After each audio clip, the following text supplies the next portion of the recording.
All right.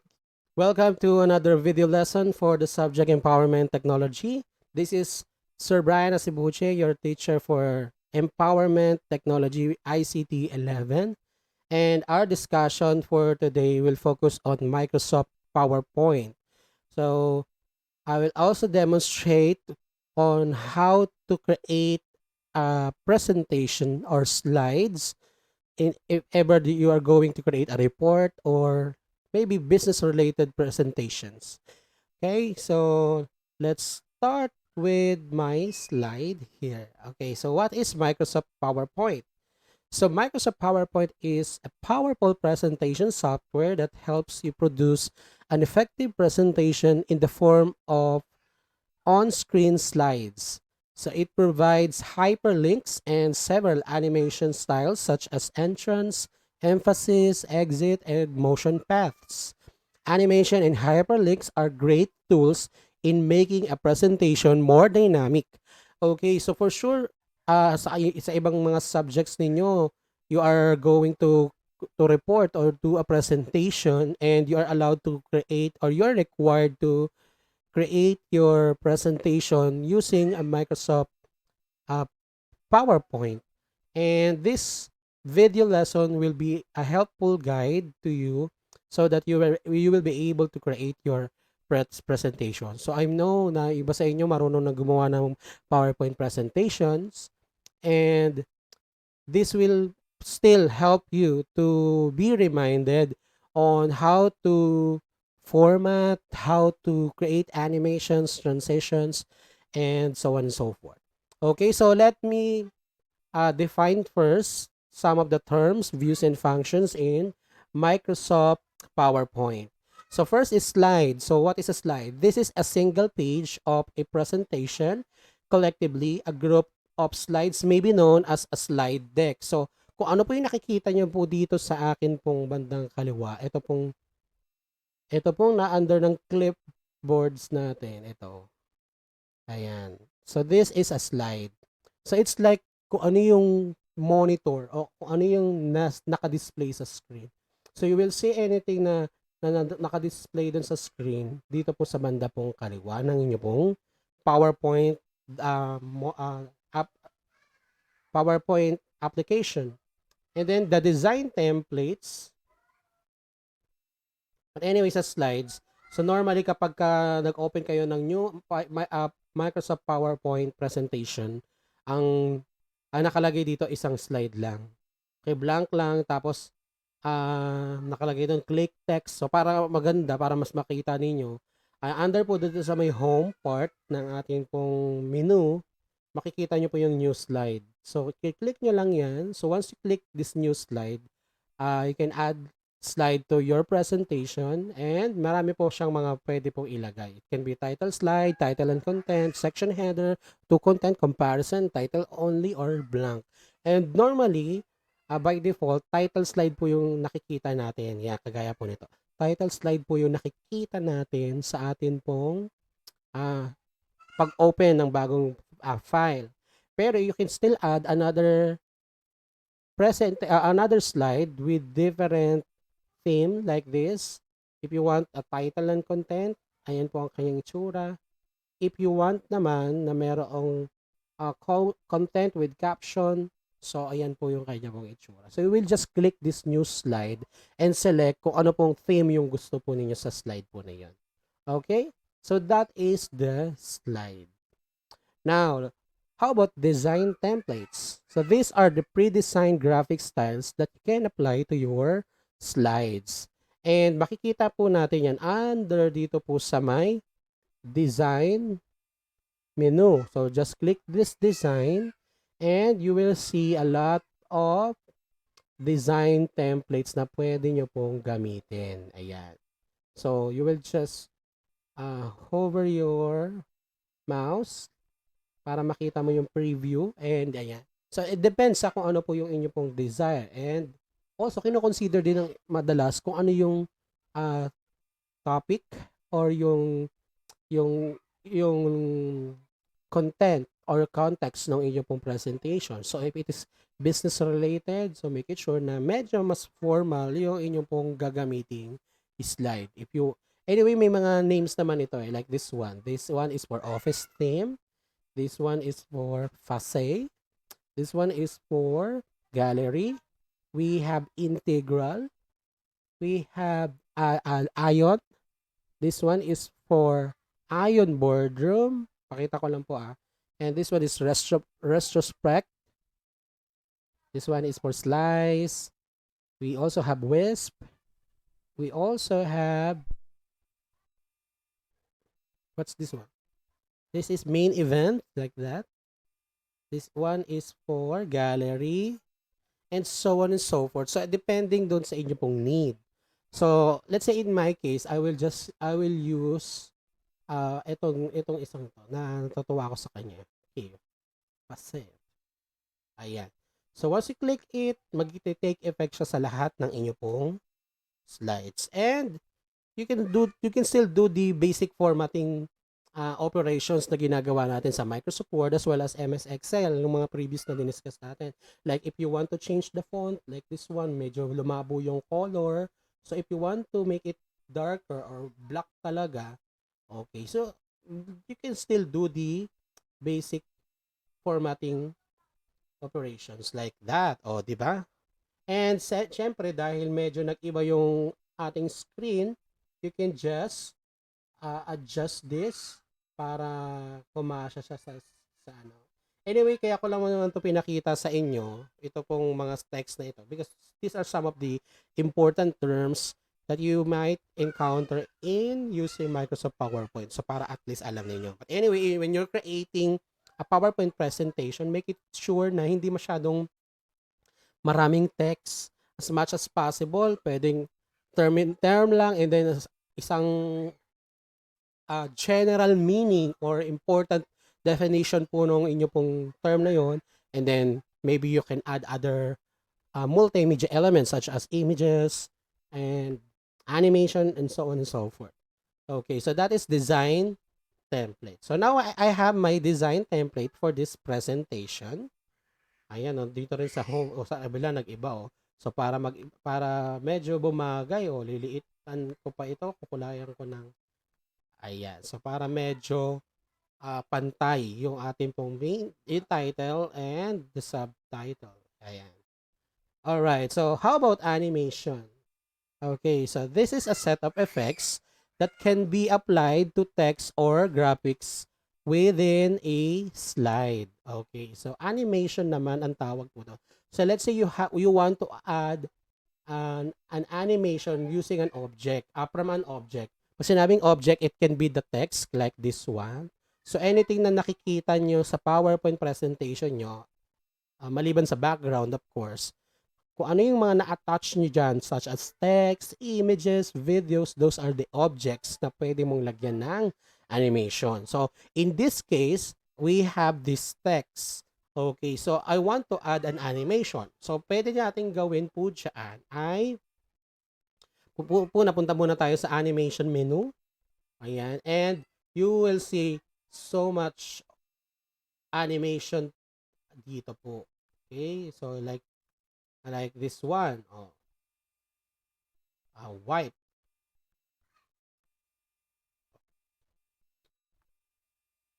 Okay. So, you can see here, di ba? We have the appear, fade, fly in, float in, and so on and so forth. So, when you click it mas marami pang pwedeng lumabas na mga menu. Ayan, so nakikita nyo po meron pong entrance. So ibig sabihin po yung animation po, it can be entrance. So pagka inopen mo siya o kapag nandoon ka na sa slide na yun during the presentation, normally wala mo na siya, hindi mo na siya makikita. So mag-e-entrance yung object na yon bago siya makita. And then of course emphasis, if you want to add ayan, from the word emphasis. If you want to emphasize some objects or maybe text, yan, emphasis ang ginagamit. So, exit naman, of course, kabaligtaran naman ni entrance. And then the motion paths, if you want to add movements dun sa mga objects, depending on the motion paths. So, try natin muna. Dun tayo sa blank. Dito tayo sa blank. Okay, so para mas maganda, I will just add image. Okay. So let me just add image here. So kagaya ng same procedure din pa mag-add ng image sa PowerPoint, sa Microsoft Word and what do you call this? MS Excel, ganun pa din po. So using the insert and then a lot of objects na pwedeng i-insert, ayan po lahat yun. Okay, so insert and then of course this device, nasa computer mo yung image and then hahanapin nyo po ngayon for example. So for example, this one is my object. Picture 1. Ayan, nakita na ninyo. So nandiyan dyan yung image na to, lalagyan natin siya ng animation. So pupunta tayo, make it sure na active yung inyo pong object. That means, i-click po mismo yung mismong picture. Ayan, so you will see, di ba, merong parang mga outline with dots doon sa mga edges po ng inyo pong object. That means, siya po yung lalagyan po natin na animation. So, make it sure, click natin siya, and then punta tayo sa animation, and you can add entrance. Sige, mag-try tayo. Maybe, let's try bounce. This one. Or let's say fade na lang para mas formal. Okay. So, once na nag-play ito, kung nakita nyo siya, nag-preview siya. So, as I click yung fade, mag-preview siya, ganun siya maglalabas. So, yung background muna, and then, as I click, ayan, lalabas na po yung image. Okay? And then, if you want to add emphasis naman, like this, you can add pulse, color pulse, heater, spin, and so on and so forth. So, ako madalas kong gamitin dito yung color pulse, especially kapag text. Okay? O kaya naman kapag gumagawa ko ng mga objects such as button. Ayan. So, pwede nyo pong gamitin yan. So, si color pulse, kapag kinlik nyo si color pulse, paulit-ulit lang naman po siyang mag-display. Anong tawag dito? Parang magbi-blink-blink po siya. On and off. Ayan.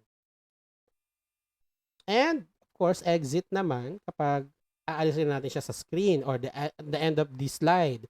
So, let's say for example that one. Split yung aking ginawa. So, ganun po yung magiging result. Now, if you want to use the animation pane para mas marami pa kayong mailagay, kasi kagaya ng ginawa natin, click lang ako ng click dito. The problem is, isa lang yung napipili niya. So, kahit mag-add ako ng entrance, motion path, exit, and emphasis, ang mangyayari lang ay, yun nga, ang mangyayari lang, isa lang din kung ano yung pinakahuli mong pinili. So, you can use this add animation pane and you will see, ewan ko kung nakikita nyo sa aking screen, nag-drop down siya, marami pong options or mapakita. So, animation pane na lang. So, makikita nyo yan sa gilid. And you will see, dito sa animation pane, may number sa gilid kung pang ilang slide po siya. Ayan, kagaya niyan. Kung pang ilang animation siya. So, I have here entrance, diba? So, ay exit pala yung huli. So, gagawin natin, alisin muna natin yan. Okay, alisin ko muna yan para mag-start tayo ulit. So, animation pane, and then click natin si object. Now, you can add animation. Okay, so using this, ito pong button na to na add animation, and then may magpa-pop up po dyan na mga so many options. If you want entrance, ewan ko lang kung nakikita nyo to, kasi naka-OBS ako sa recording. I'm not sure if nakikita nyo to. Okay, so again, kagaya na sinabi ko kanina, there are a lot of options for entrance. O, gagawin natin si fade. Ayan, so nakita nyo naman po siya. And then I will add another which will be ang gagawin ko naman ay emphasis. Siguro iba na lang para makita nyo lang. Teeter na lang. Yung parang naggaganon-ganon siya. Ayan, kagaya nito. Ayan. Okay, and then I will add another which will be an exit. Sa exit naman is, kagaya gusto ko kanina yung split. Oh, di ba? So you can use that. Now, para makita nyo lahat ng nilagay ninyong animation, ayan, just click play all. Okay, so ganun po ang pag-develop po na what do you call this? Animation. So, image pa lang mo yung ginamit po natin. Okay? Now, if you want na yung inyong pong mga animations, magdating sa emphasis ay medyo matagal siya or gusto nyo, hanggat hindi natatapos yung slide, nagaganon-ganon siya, nagtiteeter siya, pwede nyo po yung i-consider po. Under po dito sa timing. So, you will just add yung duration. You will just add here trigger, I think. Ano.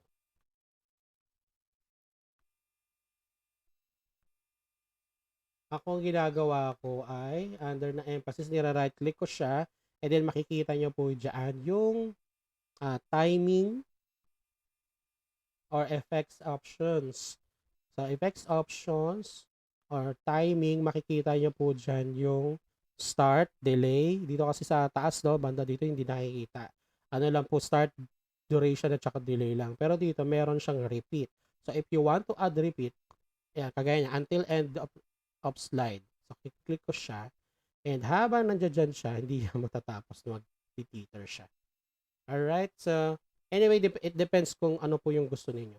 Okay, yung animation po na yun, pwede nyo po siyang gawin din sa other objects such as image, clip art, shapes, and text.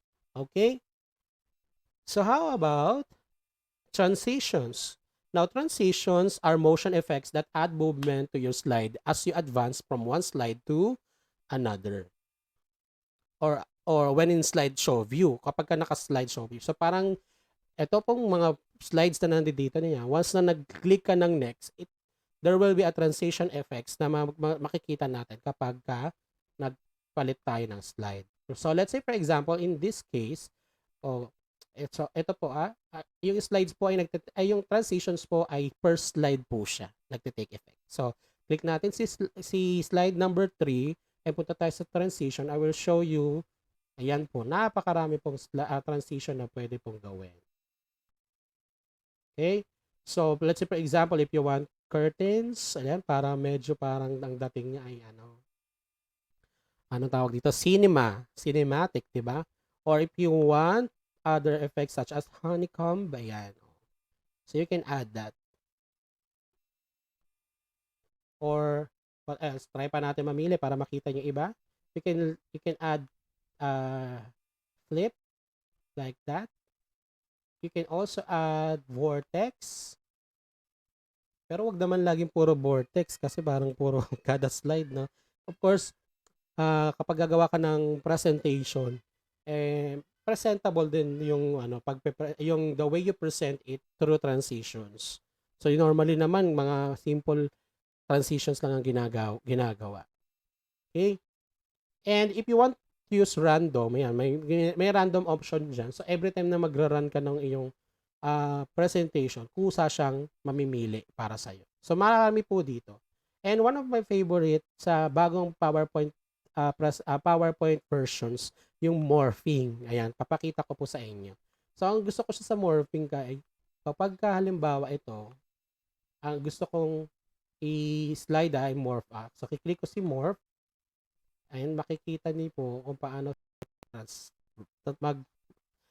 transition to another slide. Pero ang gusto ko per words. Ganito po ang mangyayari sa kanya. Look. Oh, di ba? So napakaganda. From the previous slide, so lahat ng mga related objects going to another slide, magkakaroon siya ng ng animation siya ng gagawa ng kusa. Alright? So that is for transitions. Now we also have this slideshow button. So let's say for example, tapos ka na, nakapag-add ka na ng lahat ng content mo, lahat ng slides kompleto na, and you want to present it.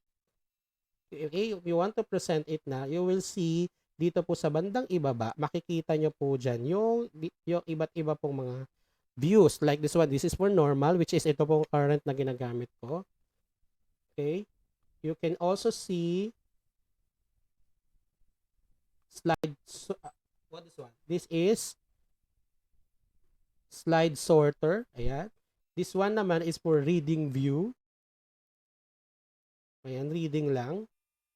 And this one naman is for the slideshow. Okay? So yung slideshow, kapag kinlik po na yan, ready to to present ka na. Okay, makikita na po yan sa inyo pong screen. Hindi na po siya ganitong kagaya ng parang nag-i-edit pa lang po kayo. Okay? Balikan natin yung umpisa. Ayan. Alright. So, now, you can add any objects that you want. If you want to add video, like for example, in this one, mag-add ako ng video for example. So, ganun lang din po. Just click insert and locate your video. Kaya niyan, punta po kayo doon, makikita niyo sa video. And, of course, in this device. And you can add any videos that you want to add. So, let's say, for example, in the downloads, meron bang videos dito? Mga pelikula. Okay, okay, this one. Ito na lang. Itong video na to, for example.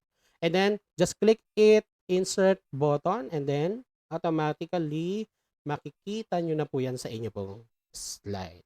O, diba? So, you can add videos na sa inyo pong slide.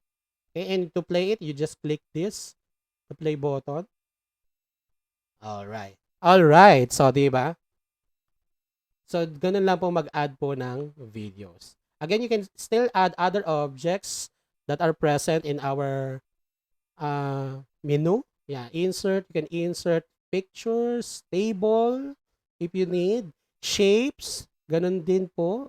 Screenshot, kung ano po yung current na nasa screen ninyo, yun lang po yun. And then smart art, alam na natin yan, 3D models and icons. So, i-click nyo lang po yan at marami na po kayong pwedeng i-add. Okay, smart art or chart, you can add that depending on the needs or your needs po.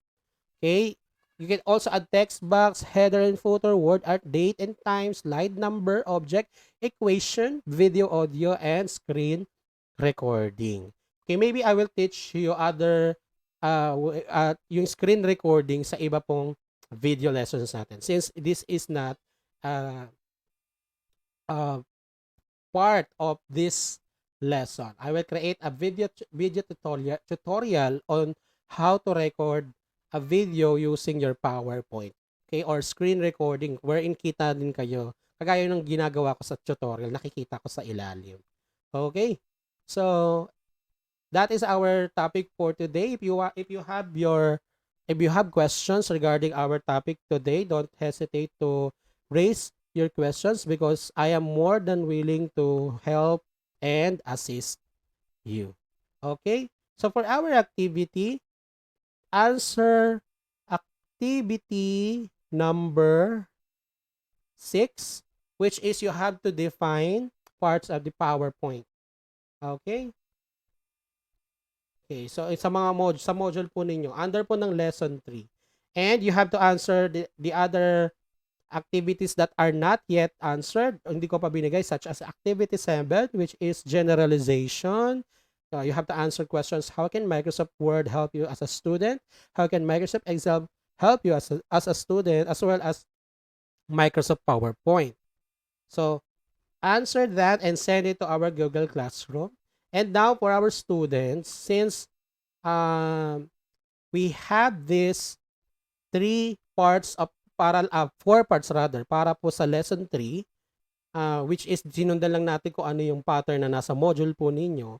So, there will be 3 performance tasks for this.